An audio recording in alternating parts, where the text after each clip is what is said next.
she came to the range to escape her past. But one mark on her skin revealed a secret she could never hide, and the man who saw it would change everything. The range smelled of gunpowder and oil. A low hum of machines kept the air moving, but the sharp cracks of gunfire cut through everything. She stood in lane 7, feet steady, hands calm, eyes locked on the target. Her name was Anna. She didn't tell many people that. At the range, she was just another face, another shooter, who came and went without noise. But her movements gave her away. Too smooth, too precise. The way her shoulders set, the way her breathing slowed before each shot, those were not the habits of a hobbyist. They belonged to someone forged elsewhere, in places where mistakes meant more than paper torn by bullets. She fired again. 5 shots, a cluster near the center ring, tight, controlled. She pressed the button and brought the target closer. Not perfect, but close. A small nod. Then she reloaded. The weapon felt like an extension of her body, natural and unshakable. Outside this place, nothing felt natural. Since her discharge, the world had seemed too loud and too empty at once. Crowds pressed in, yet loneliness never left her. At the grocery store, she scanned exits. At restaurants, she only sat with her back to the wall. Friends had drifted away. Conversations broke down when questions came. Where did you serve? What did you do? She never answered. Not fully. Some truths were too heavy to share. Some were sealed by papers stamped with words she could not erase. Classified, restricted, confidential. So she came here, to the range, to the quiet rhythm of focus and release. Here, no one asked about the past. The only language was the echo of shots and the pattern on the target sheet. It was enough. 2 lanes away, a man cursed under his breath. His shots scattered wide, hitting edges, missing center. His wife stood behind him, arms crossed, trying to hide her frustration. Anna noticed, though she did not move. She had seen this before, nervous hands, jerking the trigger instead of pressing smooth. Her instincts told her to step in, to guide, but she held back. Experience had taught her how advice from a woman was often received with doubt, with pride stung too. Icily, instead, she loaded again. Brass casings fell in soft arcs to the floor, ringing like coins on stone. The range officer passed behind her and gave a short nod. He never wasted words. Respect was shown in glances, in silence, in acknowledgement of skill. Her phone buzzed. In her bag, a message she didn't read. The world outside could wait. This hour was hers. The only time the noise in her head dimmed. The desert memories stayed locked away. The heavy weight of loss grew lighter with each shot. When she finished her round, she gathered her casings. Her jacket lifted as she bent. For a second, skin showed. Ink marked her lower back, a symbol not many would know, but one that spoke volumes to the right eyes. And someone was watching. Anna didn't see him at first. She walked to her car, gear packed, neat, keys firm in her hand. The lot was quiet, only a few vehicles scattered across the spaces. She felt the same release she always did after a session, tension drained. Focus sharpened, silence earned. But one pair of eyes followed her as she left. The man sat in a dusty pickup near the entrance. His posture was relaxed, but his mind was anything but calm. He had seen the ink on her skin when her jacket rode up. Just for a second, yet enough. A black trident, wings, an anchor. Symbols stitched together not for style, but for story. His name was Daniel. 15 years in the Navy. Special operations. The kind that lived in shadows. He had worked with soldiers who carried that mark. Not many, not often. It belonged to a unit most people believed didn't exist. Official records called them something else, something bland. But those who knew whispered differently, and now he had seen it here, in a civilian range in Arizona. on a woman who carried herself like she belonged to that world. Daniel stayed in his truck, even after she drove away. He thought of her stance, her eyes, the calm way she had guided her weapon.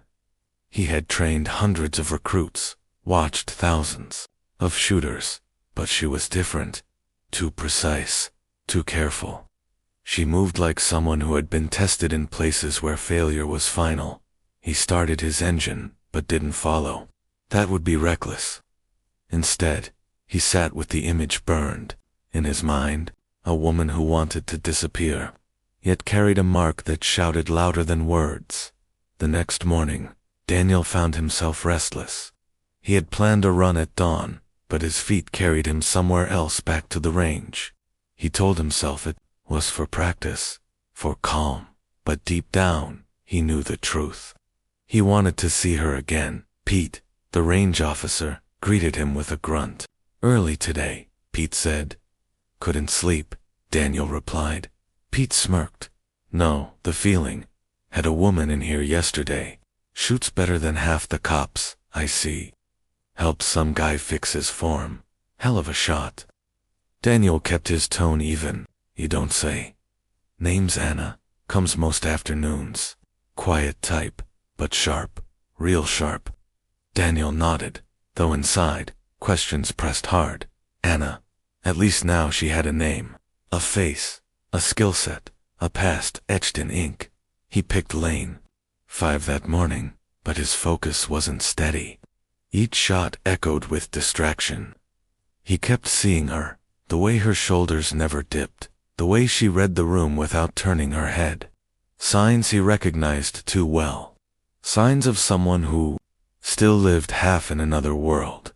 When he left, he promised himself something. If fate put her in his path again, he would not ignore it, and fate rarely wasted time.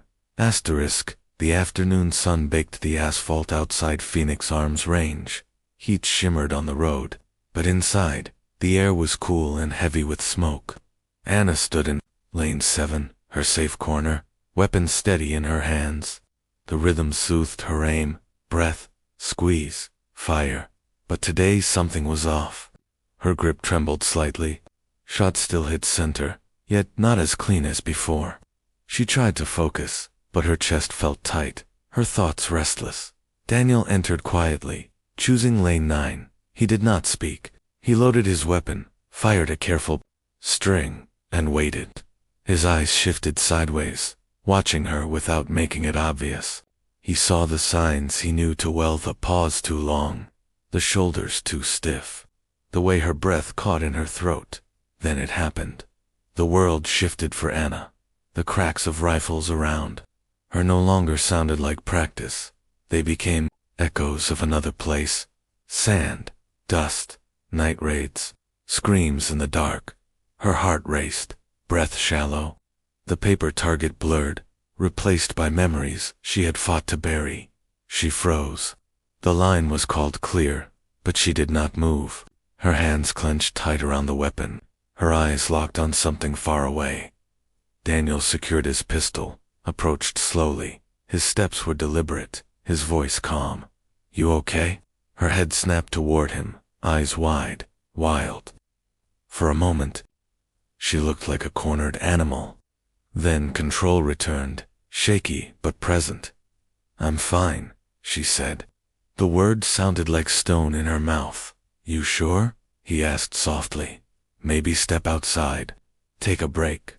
She swallowed hard, forced her hands to move. The magazine slipped from her grip, clattering to the floor. Daniel bent, picked it up, and offered it. "I don't need help," she snapped, sharper than she intended. Regret flashed in her eyes a second later. "Sorry, I didn't mean that." "No need," he said, steady. "We've all had days like this." Her breathing slowed. She began packing her gear, but her hands shook, betraying the effort. Keys fell twice before she secured them. Daniel hesitated, then made a choice. "I was heading for coffee next door," he said gently. "Maybe sit for a while. No questions, no pressure, just not being alone." Anna's instinct was to refuse. to retreat, lock the door, drown the memory in silence. But his voice carried no demand, only understanding. Something in her cracked. "Okay," she whispered. "Coffee." Minutes later, they sat across from each other in a small diner. Anna's eyes stayed on the door, her back to the wall. Daniel noticed, but said nothing. Silence stretched, but it wasn't heavy. Finally, she spoke. "Sometimes I come here because it's the only place I feel normal. Today, it didn't work." Daniel nodded slowly. "Bad days happen." Her eyes studied him, sharp, measuring. "You know this." "I do," he said. "More than I'd like." And for the first time, her guard lowered. Just a little. The coffee was black, bitter, and hot. Anna held the cup like an anchor, her fingers wrapped tight around the ceramic.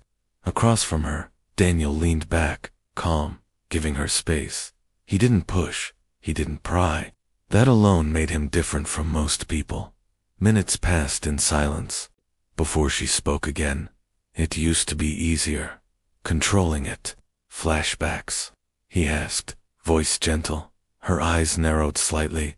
"Not suspicion recognition. You've had them too." Daniel nodded. "Enough to know how it feels. The ground shifts. You're in two places at once. One real, one you wish you could forget." Her grip on the cup loosened. The words sank in, heavy but familiar. Most people didn't understand. They gave pity or fear. He gave recognition. "I thought I was past it," she said quietly. "Then today," she trailed off, shaking her head. "You handled it," Daniel replied. "You got out safe. That matters." Safe. The word felt strange, foreign. She couldn't remember the last time she had used it, about herself. They sat in silence again, but this time it was easier. The diner buzzed with quiet chatter, the clink of plates, the hum of a ceiling fan. Ordinary sounds. For once, she let herself sink into them. Finally, she asked, "Why are you here? Really?"